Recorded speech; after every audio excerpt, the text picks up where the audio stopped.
पिछले टॉपिक में हमने नकद कोषानुपात कैश रिजर्व रेशो के संबंध में पढ़ा था। सीआरआर जो हमने देखा था वो इन्फ्लेशन के टाइम बढ़ाया जाता है। इन्फ्लेशन मतलब मुद्रास्फीति, जब मुद्रा की मात्रा बाजार में ज़्यादा होती है और मुद्रा का मूल्य कम होता है तो उसे हम इन्फ्लेशन की स्थिति कहते हैं। इन्फ्लेशन के समय सीआरआर को बढ़ाया जाता है जिससे व्यापारिक बैंकों की ऋण देने की क्षमता कम होती जाती है तथा ब्याज दर में वृद्धि हो जाती है,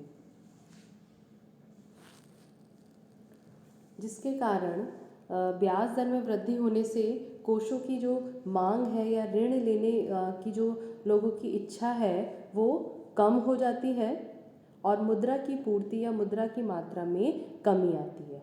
तो इस प्रकार इन्फ्लेशन के टाइम हम सीआरआर को बढ़ाते हैं। फिर आता है डिफ्लेशन, मुद्रा संकुचन।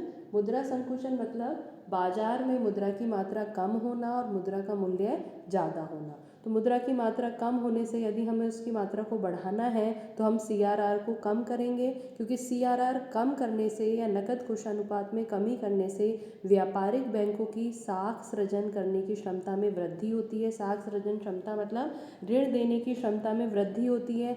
ऋण देने की क्षमता में वृद्धि होती है तो ब्याज दर में कमी होती है। ब्याज दर मतलब जिस दर पर वो जनता को ऋण देते हैं उस ब्याज दर में कमी आती है। जब ब्याज दर कम होती है तो जनता ज़्यादा से ज़्यादा ऋण लेने के लिए प्रोत्साहित होती है और इस तरह से साख का विस्तार होता है।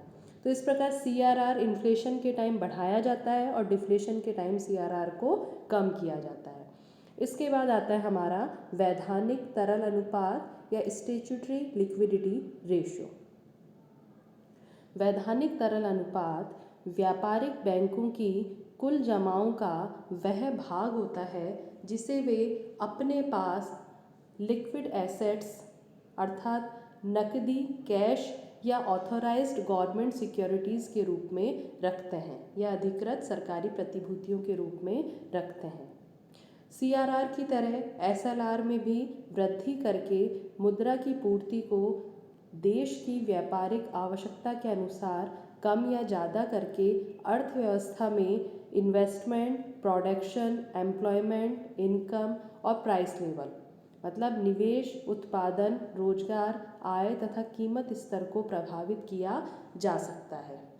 आरबीआई इसका उपयोग साख नियंत्रण के एक महत्वपूर्ण उपकरण के रूप में करता है।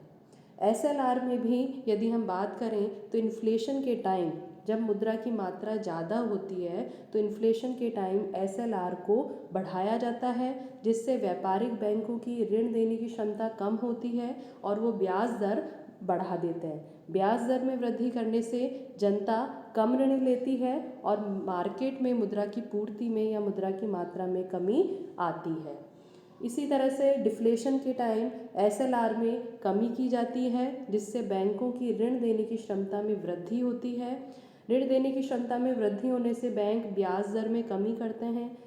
ऋणों की ब्याज दर कम होने से जनता ज़्यादा से ज़्यादा ऋण लेने लग जाती है और साख का विस्तार या मुद्रा की मात्रा में वृद्धि होती है। तो एसएलआर भी सीआरआर की तरह इन्फ्लेशन के टाइम एसएलआर को बढ़ाया जाता है और डिफ्लेशन के टाइम एसएलआर में कमी की जाती है।